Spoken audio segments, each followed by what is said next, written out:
നമസ്കാരം. കേന്ദ്ര ഫണ്ടും വാങ്ങി എല്ലാം ചെയ്തത് പിണറായി സർക്കാരാണെന്നും പറഞ്ഞ് സകല നല്ല പദ്ധതികളെയും ക്രെഡിറ്റ് തട്ടിയെടുക്കുന്നത് ഇപ്പോൾ ഒരു സ്ഥിരം ശീലമാക്കി മാറ്റിയിരിക്കുകയാണ് നമ്മുടെ സംസ്ഥാന സർക്കാർ.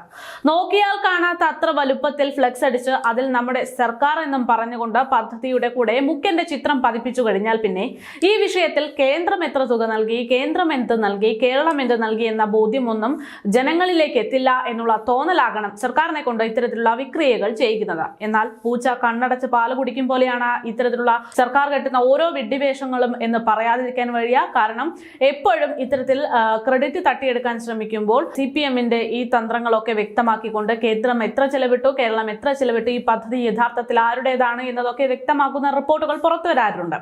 അത്തരമൊരു സംഭവം തന്നെയാണ് ഇപ്പോൾ തൃശ്ശൂരിൽ നിന്ന് ഉയർന്നിരിക്കുന്ന ആകാശപാത പദ്ധതിയുമായി ബന്ധപ്പെട്ടും ഉയർന്നുകൊണ്ടിരിക്കുന്ന പ്രധാനപ്പെട്ട വിവാദം. 500 കോടിക്കടുത്ത് കേന്ദ്രവും 11 കോടിയുടെ അമൃത് ഫണ്ട് ഉപയോഗിച്ചും ആകാശപാതയുടെ പണി പൂർത്തിയാക്കുന്നു, അത് ഉദ്ഘാടനം ചെയ്യുന്നു. പക്ഷേ ഉദ്ഘാടനത്തിന് കേന്ദ്ര സഹമന്ത്രി എന്ന നിലയ്ക്കോ തൃശ്ശൂരിന്റെ MP എന്ന നിലയ്ക്കോ സുരേഷ് ഗോപിയെ ആരും പരിഗണിച്ചില്ല. സുരേഷ് ഗോപിയാണ് മുഖ്യാതിഥി എന്ന് പറഞ്ഞെങ്കിൽ പോലും ലെറ്ററിൽ അത് ഉൾപ്പെടുത്തിയെങ്കിൽ പോലും അദ്ദേഹത്തെ ആരും ക്ഷണിച്ചില്ല എന്നുള്ളതാണ് വസ്തുത. BJP-കാരനോട് CPM-കാരൻ കാണിക്കുന്ന രാഷ്ട്രീയ പാപ്പരത്തമാണ് ഇവിടെ നടന്നിരിക്കുന്നത് എന്നൊരു ആക്ഷേപം ഇതുമായി ബന്ധപ്പെട്ടിപ്പോൾ ശക്തമാകുന്നുണ്ട്. ശക്തൻ നഗറിലെ ആകാശപാത ഉദ്ഘാടനത്തിന് MP-യും കേന്ദ്രമന്ത്രിയുമായ സുരേഷ് ഗോപിയെ ക്ഷണിക്കാത്തതിൽ വൻ പ്രതിഷേധവും ഇപ്പോൾ ശക്തമാണ്. കഴിഞ്ഞ ദിവസമാണ് ഇതിന്റെ ഉദ്ഘാടനം നടക്കുന്നത്. കോർപ്പറേഷനാണ് ആകാശപാത നിർമ്മാണം പൂർത്തീകരിക്കുന്നത്. അവസാന നിർമ്മാണത്തിന്റെ ഭാഗമായിട്ട് 11 കോടി രൂപ അമൃത് ഫണ്ട് ഉപയോഗിച്ച് ആകാശപാത നിർമ്മാണം പൂർത്തീകരിക്കുകയായിരുന്നു. തദ്ദേശ സ്വയംഭരണ വകുപ്പ് മന്ത്രി MP രാജേഷാണ് ഇതിന്റെ ഉദ്ഘാടനം ചെയ്തിരിക്കുന്നത്.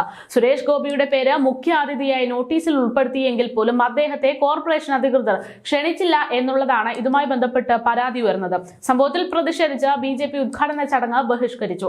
സംസ്ഥാന സർക്കാരിന്റെയോ കോർപ്പറേഷന്റെയോ ഒരു രൂപ പോലും ചെലവഴിക്കാതെ പൂർണ്ണമായും കേന്ദ്ര ഫണ്ട് ഉപയോഗിച്ച് നിർമ്മിച്ച ആകാശപാതയുടെ ഉദ്ഘാടനത്തിന് അവസാന നിമിഷം കോർപ്പറേഷന്റെ ചെറിയൊരു തുക ഉപയോഗിച്ചു എന്നതുകൊണ്ട് മാത്രം കേന്ദ്രമന്ത്രിയെ ക്ഷണിച്ചില്ല എന്ന് പറഞ്ഞ് അത് നന്ദികേടാണ് എന്നൊക്കെ പറഞ്ഞുകൊണ്ട് BJP ജില്ലാ പ്രസിഡന്റ് ഉൾപ്പെടെയുള്ളവർ രംഗത്തെത്തുന്നുണ്ട്. മന്ത്രി K Rajan, MLA P Balachandran തുടങ്ങിയവരെല്ലാം വേദിയിൽ ഉണ്ടായിരുന്ന സമയത്ത് തന്നെയാണ് ഇത്തരത്തിലുള്ള കുറ്റപ്പെടുത്തലൊക്കെ ഉണ്ടാകുന്നത്.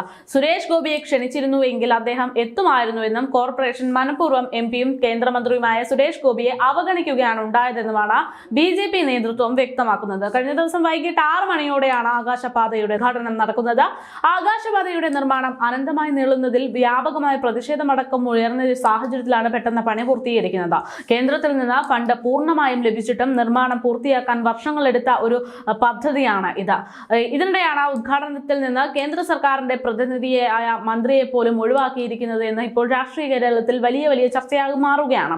കേന്ദ്ര സർക്കാരിന്റെ സഹായത്തോടെ നിർമ്മിച്ച ശക്തൻ നഗറിലെ ആകാശപാത ഉദ്ഘാടനത്തിന് തൃശൂർ MP-യും കേന്ദ്രമന്ത്രിയുമായ സുരേഷ് ഗോപിയെ ക്ഷണിക്കാത്തത് CPM-ന്റെ രാഷ്ട്രീയ പാപ്പരത്തം മൂലമാണെന്ന് BJP ജില്ലാ president advocate KK Aneesh Kumar ഉൾപ്പെടെയുള്ളവർ പ്രതികരിച്ചിട്ടുണ്ട്.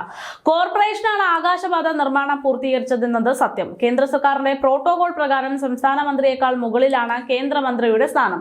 പക്ഷേ പ്രോട്ടോകോൾ ലംഘിച്ച് കേന്ദ്രമന്ത്രി സുരേഷ് ഗോപിയെ ഒഴിവാക്കി സംസ്ഥാന മന്ത്രി MP രാജേഷിനെ കൊണ്ട് ഉദ്ഘാടനം ചെയ്യിച്ചത് ശരിയായില്ല എന്നാണ് ആരോപണം. സുരേഷ് ഗോപിയുടെ സൗകര്യം പോലും ചോദിക്കാതെയാണ് മുഖ്യാതിഥിയായി നോട്ടീസിൽ അദ്ദേഹത്തിന്റെ പേര് ഉൾപ്പെടുത്തുന്നത്.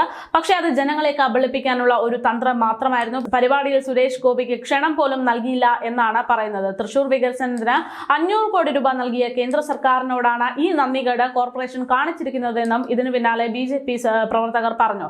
എന്തായാലും കേന്ദ്ര സർക്കാർ പദ്ധതിയുടെ ഒരു ഉദ്ഘാടനത്തിന് പോലും കേന്ദ്ര സർക്കാർ പ്രതിനിധിയെ ക്ഷണിക്കാത്തത് അത് ഇടത് പാപ്പരത്തം തന്നെയാണ് എന്ന് തന്നെയാണ് ഇതുമായി ബന്ധപ്പെട്ട് ഉയരുന്ന ആക്ഷേപം.